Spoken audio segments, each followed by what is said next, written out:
Skånes stolthet, konfektyrens högborg, polkagriskokeriet Tomta och Troll. Vi ska en stund framöver förevisa hemligheten med Sveriges populäraste turistsouvenir, den äkta Gränna polkagrisen.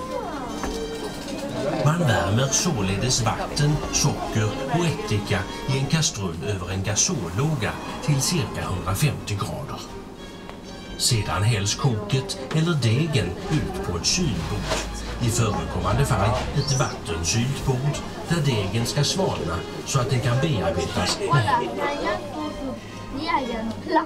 En mindre del avskiljes och färgas i den kulör som utgör ränderna på polkagrisen. Den traditionella polkagrisen ska ha en röd rand, men utbudet idag innehåller alla regnbågens färger. Och ibland flera färger samtidigt.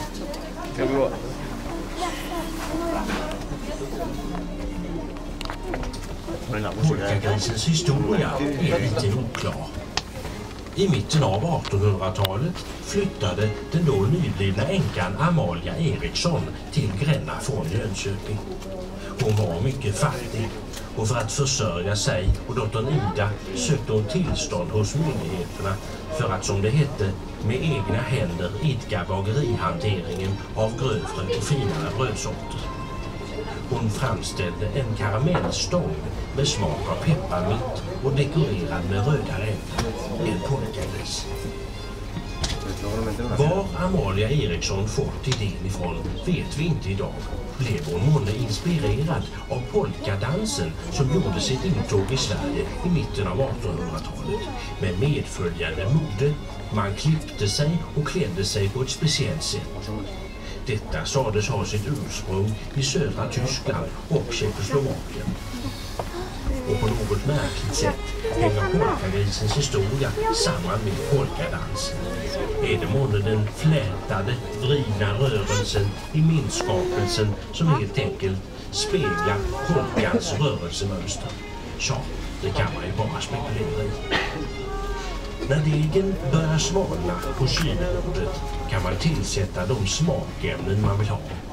Den traditionella polkagrisen ska ha pepparmintsolja. Men det finns också varianter där man kan ha lakrits, päron, jordgubbe etc. Sedan bearbetas degen. Man drar den kraftfullt, allt för att den ska få in syre så att sockerkristallerna kan återfå sin vita färg. Den kan fortfarande vara varm, så det är klokt att iaktta försiktigt.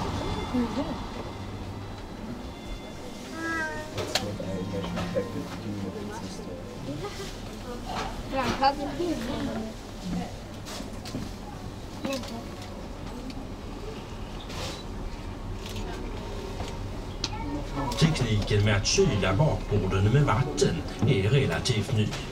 Från början hade man marmorskivor att baka på.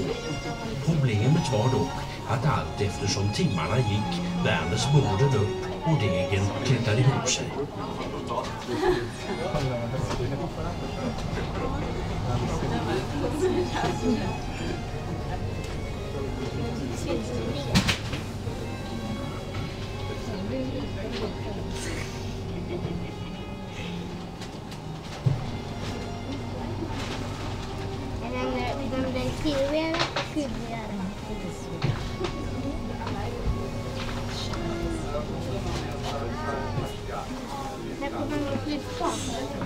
Nu.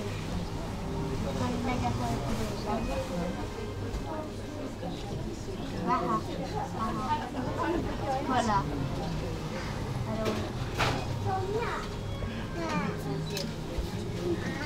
Nu rullar de ihop.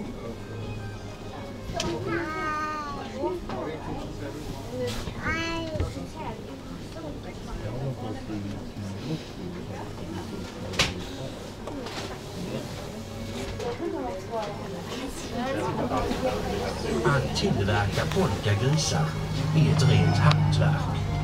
Och den enda maskin som används i tillverkningsprocessen är den dragmaskin som hjälper till att dra ut degen och arbeta in syret i den. Tidigare gjordes detta genom att kasta degen runt en krok på väggen. Detta moment blev dock alltför arbetsamt och med den ökande produktionen förenklades arbetet med en maskin. Dessutom får man en jämnare och finare deg. Stanna här, Skott. Skott.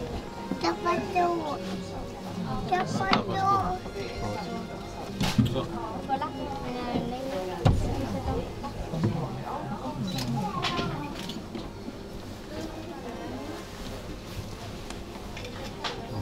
När man är klar med maskinen lägger man upp den vita degen på ett bakbord av trä och formar den så att den blir jämn. Ta fram den tidigare avskilda degen som färgats in. Ja, här finns det lite olika sätt att arbeta. En del polkagristillverkare lägger på randen i ett enda stort brett band. Andra tar flera ränder eller tar ett brett och ett antal smala ränder. Det gäller här att man är mycket noggrann. Slarvar man kan polkagrisen bli fördelad så att den ena sidan blir röd och den andra vit, och då mister den ju sitt signum. Världens längsta polkagris är naturligtvis gjord i Gränna och nådde den aktningsvärda längden av 286 meter. Huvudgatan i Gränna var en enda stor polkagris. Den slog så småningom sönder och fördelades till glada barn och vuxna i Gränna med omnejd. Och vill man veta mer om detta står det att läsa i Guinness rekordbok.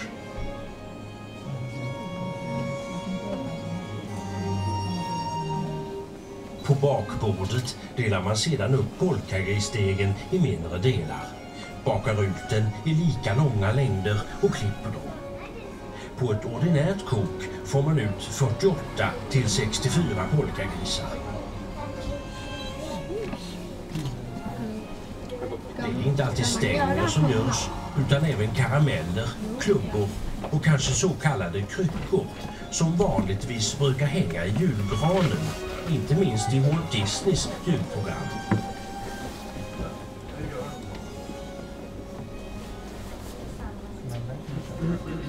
När man är klar med utbakningen av polkagrisarna på bordet lägger man dem i en liten vagga där de får svalna innan de slagits in i papper för att sedan läggas ut i butiken och säljas nybakade färska.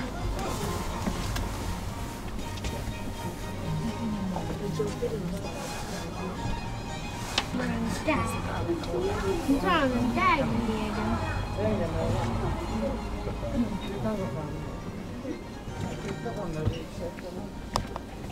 Pappa tår.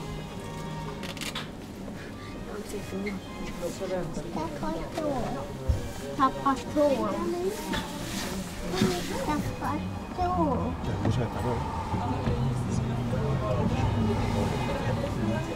Förr i tiden fanns inga direkta affärer att inhandla polkagrisar i, utan de bakades hemma i köken under primitiva förhållanden. Vidare, i samband med bilismens utveckling på 30-talet kom ungdomarna på att de kunde stå ute vid vägkanten med en korg på armen och sälja polkagrisar och tjäna några ören. Ja, på den tiden kostade en polkagris 25 öre.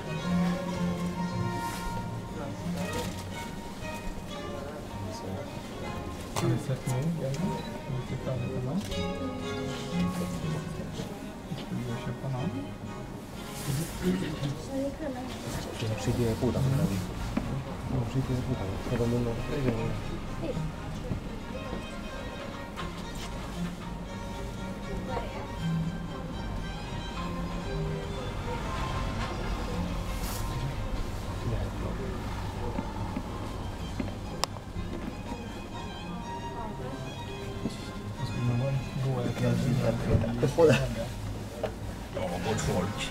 Vi tackar härmed för uppmärksamheten och att ni funnit glädje av vetskapen om hur man gör polkagrisar. När ni nu ändå befinner er i Gränna, passa då på att besöka andra platser och kulturupplevelser i både Gränna och Visingsö. Här är fullt av sevärdigheter som är väl värt att lägga tid på. Tack för att ni kom hit och välkomna åter.